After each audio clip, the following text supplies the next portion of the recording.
The only limitation is you. If you cannot invest in yourself, then, I don't know that you can expect anybody else to. But if you're willing to invest in yourself, we are willing to invest in you.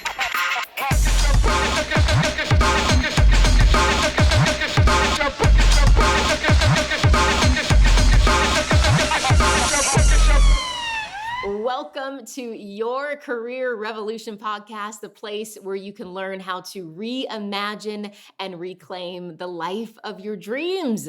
I am your host, Courtney Dyksterhouse, and I am joined by the beautiful Tamara Loring, who is the Chief of Brand Ideology at the Entrepreneur Source, and the beautiful Marissa Frois, who is the CEO at the Entrepreneur Source. If you listen to the first episode, then you know that both of these women have a deep passion to see you live out your self-sufficient dreams. So ladies, thank you for joining me again. Thank you. Excited to be here today. Very excited. Thank you.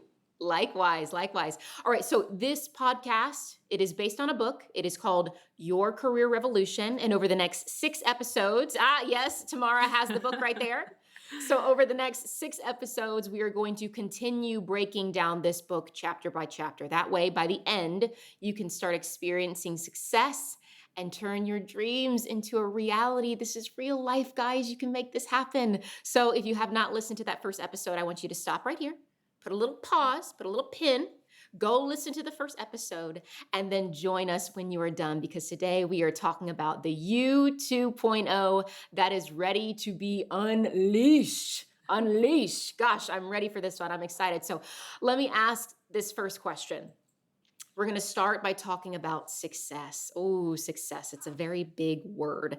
And success does not look the same for everyone. Your definition of success might look different from my definition of success. And so what questions should we be asking ourselves to gain clarity on what success really looks like to us individually?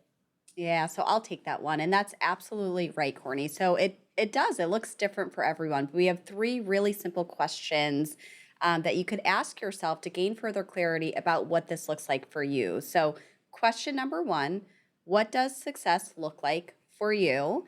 And again, you have to internalize and think about that one. And then go into question number 2, which is what do you need to do and who do you need to become to experience it?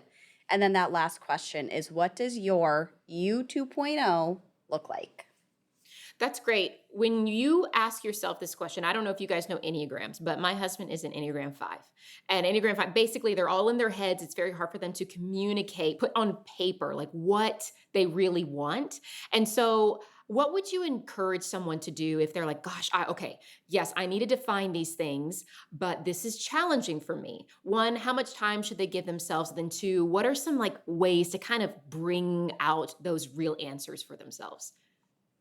So I'll give you my take first, and then T would love your thoughts as well. So I think first is just really taking the time to sit down and do it. We spoke about this a little bit on our first episode, right? Is people just really don't take the time to sit down and think what do they want their goals to look like? What do they want their You 2.0 to look like? So first and foremost, whether you take 5 minutes, 20 minutes, a half hour, I think just starting with something is a step in the right direction.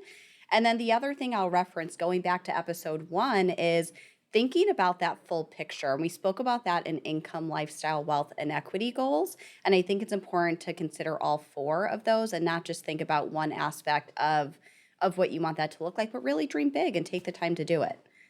T, what are your thoughts? Absolutely. And it's one thing to go through an exercise. It's something else to have somebody challenge your limiting beliefs and your paradigm. So I would say align yourself with somebody who can, somebody you trust, but somebody who can really challenge you to make sure that you don't go down the path of least resistance or that you don't tell yourself a story that is not necessarily true.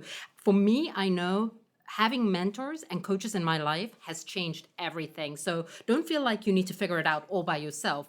Have somebody go on this journey with you. That's great. What if somebody isn't ready for a coach, say they're like, I want to try this today. Do you think having them ask their friends or family would be more harmful or helpful in a situation like that? Well, let me remind you of what I spoke about in episode 1. We were talking about some of the F words, right? The first F word was fear, false evidence appearing real. I'll sneak out another F word. Another F word often can be family or friends. And it's not because they don't mean well, but if they're armed with the same information that you have, you're actually perpetuating the cycle, right? So what will family and friends do for you now that they haven't done before? Now, maybe you've never been a request for coaching. Maybe, Courtney, you and I have never actually sat down where I said, you know, girlfriend, I really want you to challenge me like you've never challenged me before, and I need you to be brutally honest with me, right? So maybe there is an opportunity like that, but I would say having an outside party look at a perspective that maybe you've never considered before is actually very helpful. And sometimes it's actually helpful for it not to be a family member or a friend. For instance, I like to use the analogy, right? If I ask my husband, do I look good in this, right? Oh my gosh, there's no right or wrong answer. Now, if I have a completely third party person saying, and I say, hey, do I look good? Even if I'm mad at them, right? And they're like, what? They called me ugly or fat or whatever, right? At least I don't need to go home to that, right? There's some It's completely separation. disconnected. There's some separation. So there's no right or wrong answer. Look, some of my best mentors and coaches in life actually have been my parents, right? So very close to them. Some of my husband coaches me every day, whether he realizes it or not. So there is definitely some benefit there. But we actually have an analogy saying, you know, sometimes family and friends could become like crabs in a basket. I don't know whether you've ever heard that analogy before, but our founder is from Maryland, and he says that if you put one crab in a basket, you actually need to put a lid on it because it's just going to find and claw its way out. But if you have multiple crabs in a basket, you don't actually even need a lid. The funny thing that happens is they hold onto each other and they drag each other down. Now, if you look at your career and your where you want to go, right? If you're surrounded with people that are maybe too like-minded, they may actually be doing what the crabs do to each other. We may be holding each other back. So we need to just be very careful and make sure that if we're really serious about making meaningful change in our lives, we may need to look at things that we've never done before, and we need to get out of our comfort zone. So it almost seems as though if you're ready, if you're serious and you want to answer these questions, it's either it's time to get somebody outside of your sphere of influence, or if you have somebody you're like, I feel like they could really challenge me, you need to set the expectation for them to say, this is what I expect from you. When I'm asking you, this is what I expect back. Yeah. And you know what? I'll say one more thing is we believe in allowing people to reimagine and reclaim their lives so much that we've made a commitment that if there is somebody who has a strong desire to want to make some meaningful change in their lives, they will have access to a coach. So nobody has to feel like they don't have the money or the resources to engage with a coach. The only limitation is you. If you cannot invest in yourself, then, you know, I don't know that you can expect anybody else to. But if you're willing to invest in yourself, we are willing to invest in you. That is a pledge that we've made. That's good. It's all about action. And so speaking of action, you know, there is this important paradigm shift with our actions. What got you here isn't what's going to get you there. You say that in the book. And one of the ways for this shift to happen is to scrutinize our actions. Scrutinize. Oh, it sounds so harsh, but there's some good to it. So, Marissa, break Yeah. this down for me. Yeah, you have to, right? It's the only way you're going to really challenge the way of thinking that you've been so accustomed to. But first, I think creating your success story and vision for life begins with a paradigm shift where you can start seeing yourself and your aspirations as the greatest proactive tools that you have in your arsenal. So, in really scrutinizing those actions, I think it's important that you ask yourself 4 questions. So, number one, do you tend to take the path of least resistance and avoid reflecting on your thoughts and actions? Question 2, do you take responsibility for your life and future? Question 3, do you close yourself to possibilities just because you've never considered them before? And then last question, are you afraid of change? And by going through those questions, I think you're really going to scrutinize those actions and really challenge your current thought process. And you know what? I'm going to add another question in there. And that question is not in our book. But you know what? Just based on what we were speaking about before, I would say, are you surrounding yourself with dream catchers or dream Mm. stealers? Get rid of the dream stealers and surround yourself with dream catchers in your life. That's good. If you guys need to rewind that and then write that additional question down, because I assume you guys have the book by now. I need you to get this book. It's a great book. So you have those 4 questions inside of the book, but that new fresh one, that little extra one that Tamara gave, if you need a rewind to get that one written down so that way you can ask a coach or you can ask a third party to challenge you with those, then I highly encourage you guys to do that. Thank you so much. It's really great. All right. So To get ourselves dreaming of success, the success that we want, you say that we need to look at three different things, and that is goals, needs, expectations. Our goals, our needs, our expectations. So let's sit here for a moment. Let's park here. Let's talk about the differences between those three. Oh gosh, I'd be happy to. So, when you think about goals, goals are your aspirations. It's a benefit or a result that you desire for the future. It's roughly similar to, I would say, like a purpose or maybe an aim that you have in life. In contrast, a need is something that is required for a safe and stable, healthy life, right? Like air, water, food, we know, right? Maslow's hierarchy of needs. In contrast to a need, a want is a desire, a wish, or an aspiration. So, as it relates to what we're talking about here, a need is a non negotiable benefit or result that you absolutely must have, Courtney. It is hard or maybe even impossible, I would say, to strive for a goal when your basic needs aren't being met, right? So, they're goals. These are aspirations in the future, something that you want or would like to have. And then there are basic needs that have to happen, right? I need to make sure that there's enough food for my kid. I need to make sure that I pay the bills so that they don't shut off the electricity. I need to pay the mortgage, things like that, right? So they're basic necessities that we need to make sure that we take care of. And then an expectation is what is considered the most likely scenario to happen. An expectation, which is a belief about something that will occur maybe in the future. And it may be realistic or maybe it's not. But what happens is when your expectations are not met, you may feel disappointment. If something happens that is not at all expected, you may feel surprised. Now, sometimes they're good surprises, right? And sometimes they're bad surprises. But anticipation is the emotion you're feeling regarding an expectation. Does that make sense? It does. And it brings me to this question. There are a lot of people that have differing opinions on expectations. One of the things that I see a lot on social media is don't have expectations. Don't have any expectations. Just go in because you're going to get disappointed. Help me debunk this if this isn't true. Yeah, oh my gosh. Okay. I mean, you could lead an average and mediocre life, never do anything exciting, and just be boring to play it safe. Well, YOLO, you only live once. It is a choice. And you know what? If that is your mindset, then be okay with leading an average and mediocre life. Or if you look at, this as an opportunity that we've been given, the fact that we get to live life every single day, that we get to reimagine and reinvent who we want to be. I mean, what would you rather be a part of? If I was going to an amusement park, could I go for the boring ride? I could.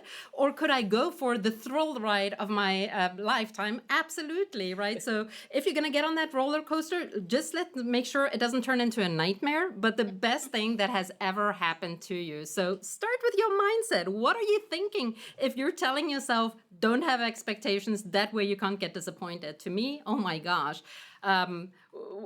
Somewhere in the book we talk about, most people are actually dead by the time they're 35. They just haven't declared it yet. That would be the definition of exactly that. To me, that's a very sad way of living life. I agree. Well, this has taught me that I need to go on a roller coaster with you at some point in my life. I will go on a roller coaster with you. All right. So once we have written down those goals, those needs, and those expectations that we are now giving ourselves permission to dream about, then you say that it is time for us to relate them to four things: income, lifestyle, wealth, equity. You guys talk about this a lot throughout the entire book. We talked about this in episode 1, already in episode 2. So how do we do that? How do we bridge all of this together? Yeah, so let's look at one category at a time. Let's look at income, for instance, right? There's a difference between your income goals versus your income needs versus your income expectations, right? Most of us just haven't thought about it like this before. Like Marissa said in the previous chapter, right? We just think my goal is to have greater income. But once we break it down by goals, needs, and expectations, for example, my annual income may be, let's say, $80,000, right? My goal may be to get to 6 figures. That's an aspirational thing. I would love the idea to make at least $100,000 plus. Now, when I look at my needs and I look at, balancing my checkbook, I may only need $75,000 per year to cover my annual expenses. So I think you already see the difference between goals, needs, and expectations. And you may wonder, okay, so what is an expectation? Well, perhaps my expectation is that I will get this huge promotion and with it will come an increase. Or maybe I have this expectation that I have these investments and they will generate a certain amount of cash flow. So see what I mean between like looking at your income goals, needs, and expectations like that? Yes. Yeah, and so you can do the same thing as it relates to your lifestyle goals, needs, and expectations, or longer term, your wealth and equity goals, needs, and expectations. So typically, when you look at income and lifestyle, those are shorter term goals or concerns, whereas wealth and equity would typically be longer term wealth. Longer term goals, needs, and expectations, if that makes sense. Yes. The thing that I'm thinking about as you're saying this is there it is so important, and you spoke on this one, Marissa. Give yourself time to bridge these, because it's going to take time. If you walk into this and you're like, okay, let me just figure this out, I've got 10 minutes, and I mean, do what you can with what you've got, but also to know like your future deserves your time. And so it seems as though bridging these things will take time and being prepared for that, right? Absolutely. And it's ever evolving, right? Don't feel like you have the analogy I like to use, it's like a pencil sketch, right? We get to be artists of our own life. And we start with this blank paper. And maybe we start off with having a pencil sketch. And then as the idea and inspiration strikes us, we start taking maybe coloring pens and we start filling it in. And maybe at the end of this journey, we'll end up with a beautiful Rembrandt of sorts, right? But it doesn't happen overnight. So give yourself permission to kind of just reimagine and reinvent what your life could look like. I love that. I love that. So let's talk about this belief system that some people have. People have beliefs that wealth and equity can no longer grow in today's world, whether that be through the interest rates that they're seeing right now, or whether that being at the grocery store with the inflation on the eggs and everything in the world. And this can continually perpetuate this belief that, oh my goodness, wealth and equity are just for the super rich and it's not for me. So, what are some other reasons we have this belief system, and then how can we break free from it? No, I mean, the burden is real and the reality is real, right? And especially if you're living from paycheck to paycheck. And, some of the trends suggest that on average, I believe you and Marissa are probably millennials, but they say that millennials are worse off financially compared to boomers and my generation, the Gen Xers, at the same age due to trying to enter the job market right after that great recession of 2008. I don't know whether you guys were old enough to remember that, but I certainly do. But also due to increased debt, due to student loans and so forth. So people indeed feel indebted. They feel stuck. They feel like they're running fast on this hamster wheel and they're just not getting anywhere, like you said, because every time they turn around, eggs are more, milk is more, gas is more, I mean, it's insanity. And the other thing that has them frustrated, they feel like they're working so hard on someone else's dream.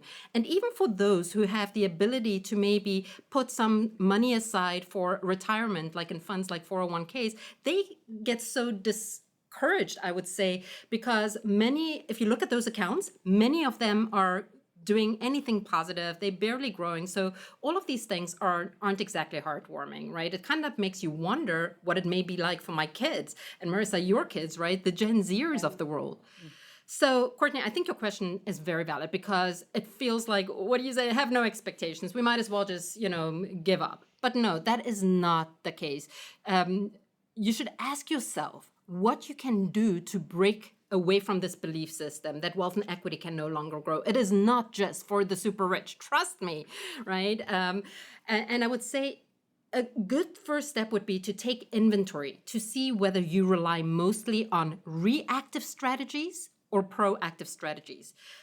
Having a job, for instance, where you work for someone else is actually a reactive strategy.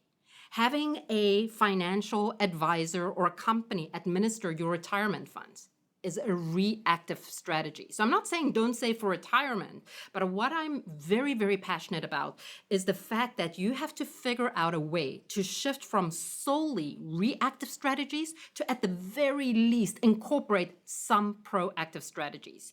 You have to learn how to take personal responsibility for your career, for your investments, and for your life.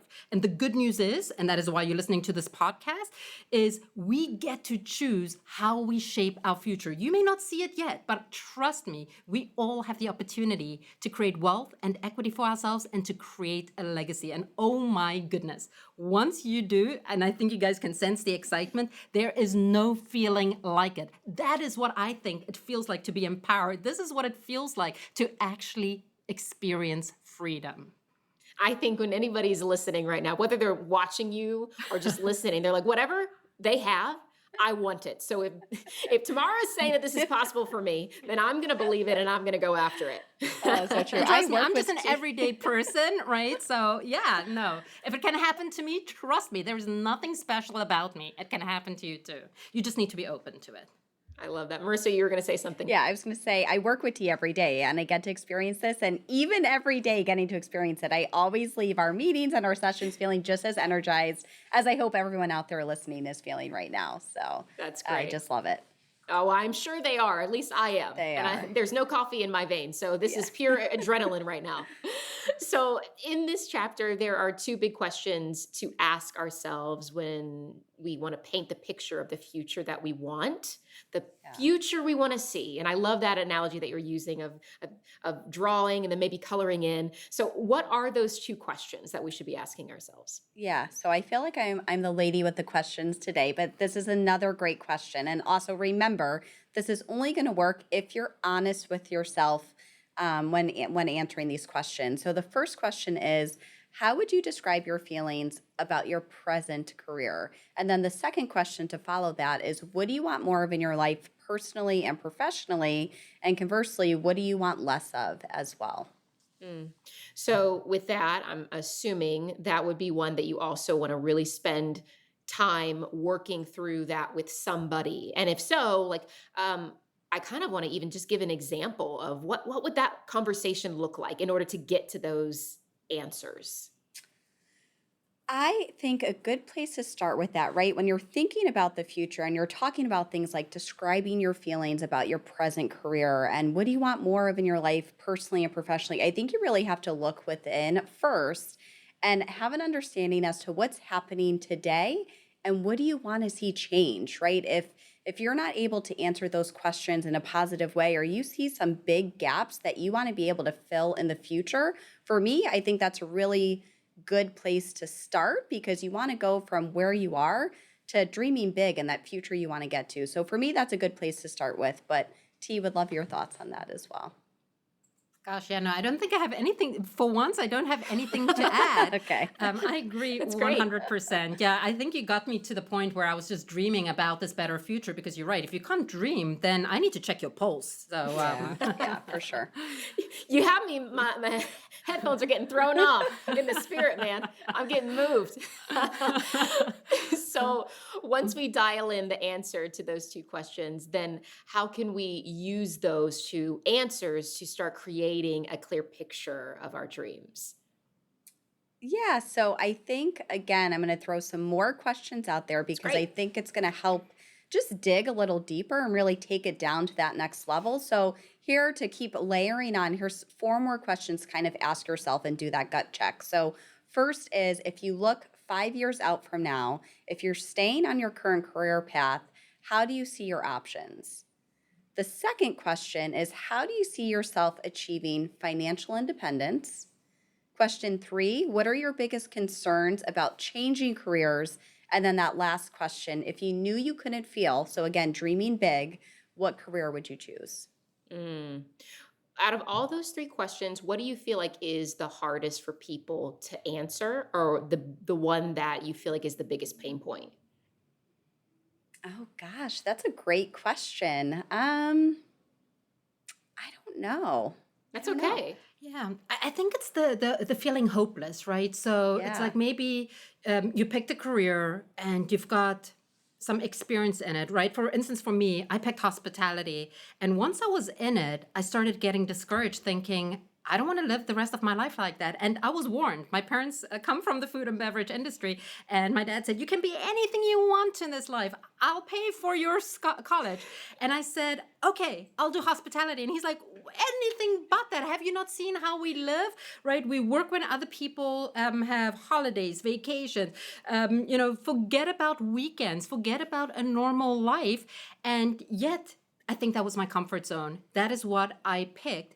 And then a few years into it, my dad was absolutely right. I'm like, no more Thanksgivings for the rest of my life if this is the career path I choose. No more Christmases on Christmas days or New Year's on New Year's, right? If there's a snowstorm here in Connecticut, I don't get to go home for 3 or 4 days if I'm going to be the manager on duty.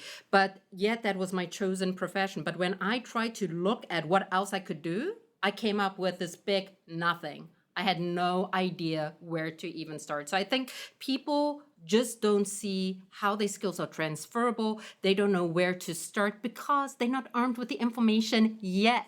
So again, right, I love the fact that Marissa said she's the lady with all the questions, because be insanely curious.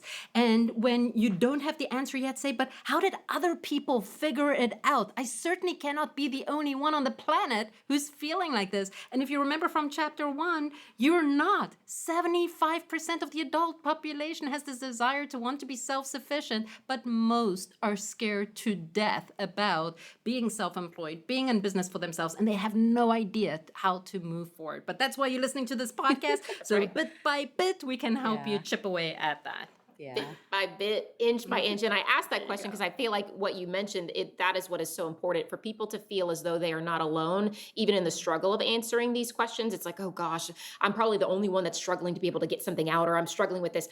No, in fact, there are millions of people that are struggling in the same way. And you can use that as an opportunity, or you can use that as a victim mentality. Well, everyone is facing this, so here I am. Or it's like, thank goodness everyone is facing this. This means I'm not alone and I can do this. I can do this. Yeah. Yep. And I think the way people react to each one of those questions is going to be different, right? One question that could be hard for one may not be as difficult for the other, but I think that's why this journey is so personal, because it is. It's going to change for everyone, but also I think when you get to the question that is most challenging, don't give up, because that's the one that you probably have to dig the deepest for. And so just keep on pushing through. It's the only way you're going to be able to get to the You 2.0 that we talk about in the book. That's great. Well, speaking of You 2.0, let's switch gears and talk about it. I love this, creating the You 2.0, or unleashing. We talked about at the very beginning. I said, unleashing the You 2.0 that you've always hoped for and dreamed. And I sat on that word unleashing, and I was like, why do I love that they use this in this book? Like, why do I love unleashing? And I think it's because unleashing to me means that it is already inside of you. Like, this You 2.0 exists already. It is just needing an opportunity to just be released. Just be released. So I would love for you guys to speak into that, if my thoughts on it are true or if they're not, but I leave the floor to you. Oh my gosh, I am so thrilled that you picked up on that, right? Because it's not about creating the You 2.0. It's really finding it within you. And you may not believe me yet. You may say, but T, if I already knew what I needed to do, if I had it within me, I'd already be doing it. And that is not the case. Sometimes it's tucked really, really deep inside of you. I think in the book we talk about like a silver a tea set that you get when, let's say, you got married and it was beautiful and shiny, and then you take this treasure and you put it in a cabinet, and then it gets tarnished. And at some point you even forget that you had it. And, then one day you discover it and you have to polish it. It's not like it's any less of a treasure because it's tarnished, but you forgot about it. And our dreams are a lot like that. I mean, when you ask a 4-year-old or 5-year-old, who are you going to be? What do you want to do? It doesn't matter how impossible it is. I was born and raised in South Africa, and I thought I could be the president of the United States, or I could go to, where Elon Musk has gone, like plan my trip to Mars.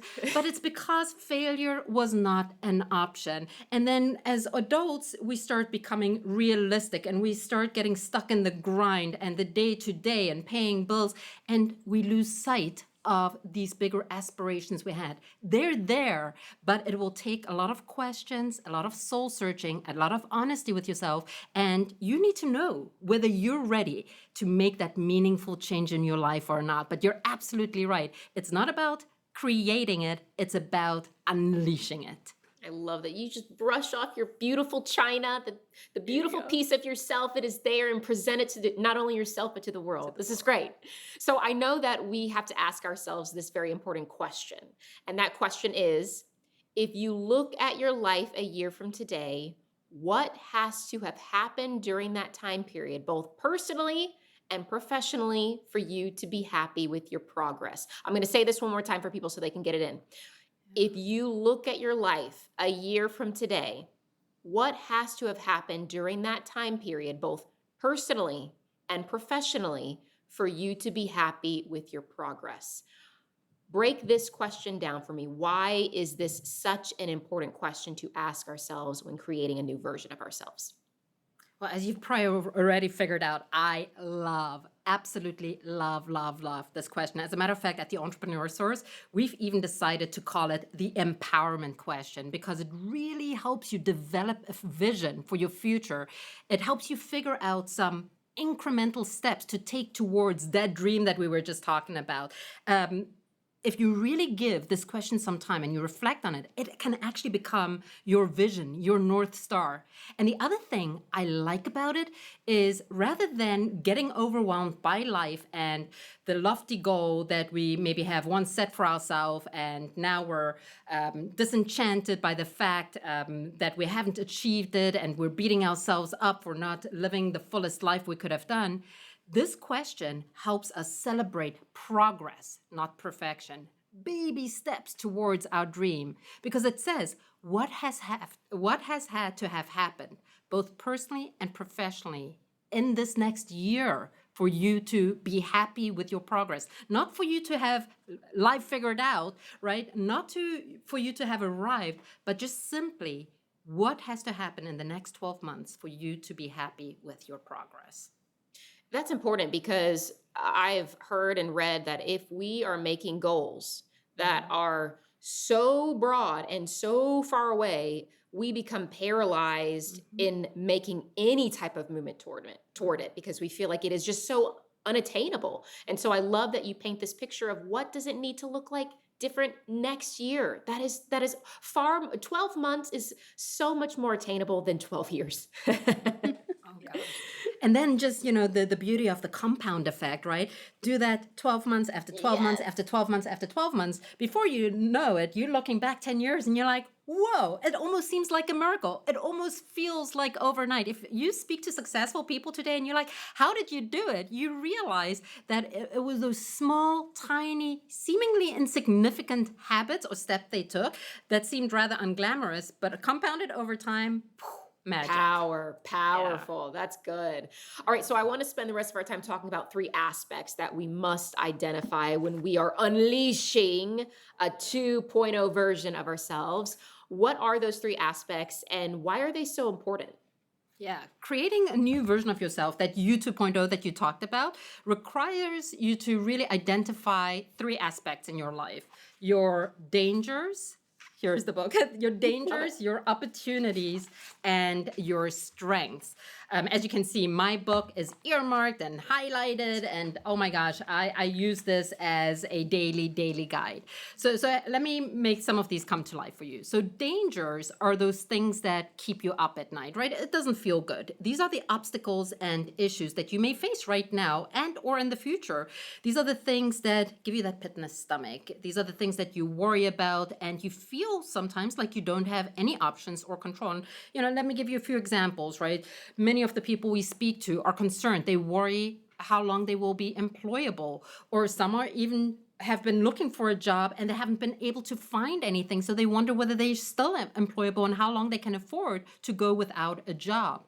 Or even for people who are gainfully employed, they may feel like this hamster wheel that we've been talking about, that they're not actually making progress towards their financial goals fast enough, and they worry about the future. They wonder and they worry about how long they can afford to take control of their destiny. So it doesn't feel good, but I think we need to do a check on reality just to kind of really accept what are the dangers that we're facing right now. And you probably don't have to think hard because it's already keeping you up at night, right?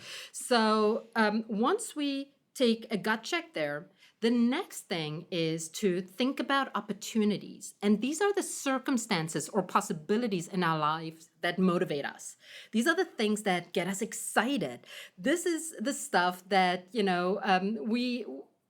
as you can see, I just get energized thinking about what are these opportunities. Like, for success is going to look different for everybody, but for me, the opportunity to be financially free, or the opportunity to spend my time working on the things that matter most. I remember my dad telling me, life gets really fun when working becomes an option and you work because you want to, not because you have to. Now, I'm not going to share all my opportunities and aspirations with you. You figure out what are the opportunities in your life that get you excited, like I am about the ones in my life, right? And then the third thing to think about are your strengths, your unique talents, your capabilities, the things that you can use to create, to use that next version of yourself, right? So you've got your dangers. These are the things that you want to eliminate. The opportunities, you want more of these. And your strengths, these are building blocks you can use towards your You 2.0. These are the things that you should feel very proud of. And you know what I have found? It's so interesting. It's easy for so many people to just focus on their weaknesses and fail to realize that they actually have assets. But don't let that be you. I promise you, regardless of whom I've met, I have yet to meet the person who doesn't possess any strengths or something that is transferable. Whether it be your work ethic, your strong record of accomplishments, maybe your possibilities mindset. Sometimes I think it's the very thing that others gloss over that actually is your superpower. So the goal is to go from the things that keep you up at night to the things that you are excited about so that you can build and start working towards that better future. Oh gosh, this is so good. Marissa, do you want to add anything? No, nothing to add. I think T covered it perfectly. Yeah. I feel like this is going to be one of the episodes that people are going to have to re-listen to. Like there is just too much good stuff to really sit in and marinate on. So thank you so much. I know that this episode can feel overwhelming for some people that are like, okay, lots of questions for me to answer, lots of questions for me to think about internally. And so what is the best way? What's the next best step for them to take if they're feeling that? What's the process that you would recommend? So I have something I'll comment on there. And Courtney, I think you're going to wrap us up talking about where to access some of the tools that they could use here, which is going to be a really great next step. But there's a quote that we have in this chapter that I absolutely love. And so I wanted to mention it as we wrap up today's episode. And that quote is, "If you never dream, you will never know the endless possibilities of what you can become." And I just think it's so powerful. So rather than looking at this and feeling, oh my gosh, overwhelmed by everything, I think give yourself permission to dream just a little bit on what you want that next chapter to look like for you. And I hope in doing that, that you go from feeling overwhelmed to just feeling pure joy and excitement about what's next for you. That's beautiful. And I know that you guys have something called the Income, Lifestyle, Wealth, and Equity Quiz that is on your website. I love that it's called ILWE. It kind of feels like it's like a cheer. Like you should feel empowered to cheer about this. So for you guys to plug into this quiz, all you have to do is go onto the entrepreneursource.com/ILWE-quiz, or just click the link in the show notes if you don't want to hear me do a cheer anymore about that. All the information is there for you so you can get started. Ladies, I could talk to you all day, but this was a real good one and I cannot wait for episode 3. Thank you so much for your time. Thank you. Thanks, Courtney. All right, guys, know that you are just one decision away from becoming the next best version of yourself, the You 2.0 that is already inside of you. So take today's words as encouragement that you can do this. You can change your destiny. And do not forget, keep an open mind and always remember what's possible. We'll see you next time.